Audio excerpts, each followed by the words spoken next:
Tell me the one about the virus again, then I'll go to bed. But my boy, you're growing weary, sleepy thoughts about your head.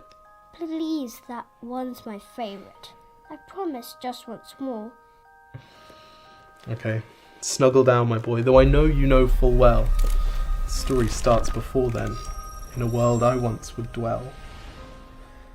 It was a world of waste and wonder, of poverty and plenty, back before we understood why hindsight's 2020.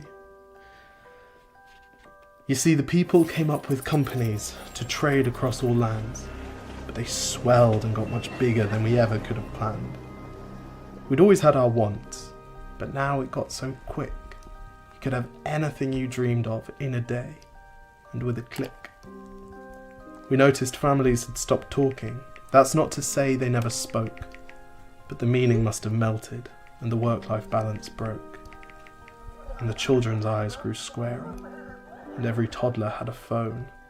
They filtered out the imperfections, but amidst the noise, they felt alone.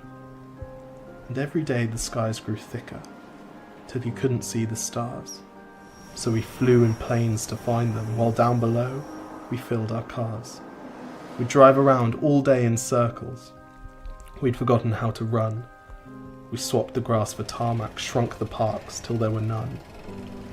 We filled the sea with plastic, because our waste was never capped, until each day when you went fishing you'd pull them out, already wrapped.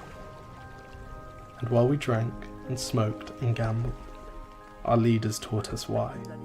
It's best to not upset the lobbies. More convenient to die. But then in 2020, a new virus came our way.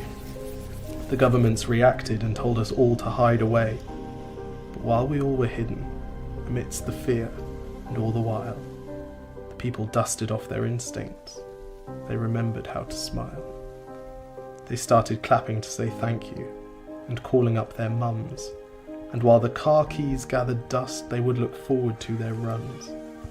And with the skies less full of voyagers, the earth began to breathe, and the beaches bore new wildlife that scuttled off into the seas.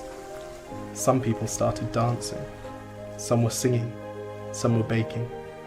We'd grown so used to bad news, but some good news was in the making.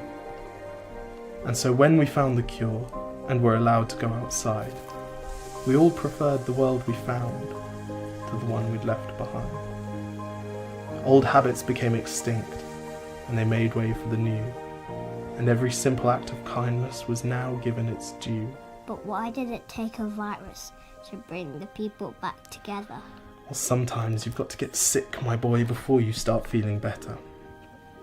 Now lie down and dream of tomorrow, and all the things that we can do. And who knows, if you dream hard enough, maybe some of them will come true. We now call it the Great Realisation. And yes, since then there have been many. But that's the story of how it started, and why hindsight's 2020.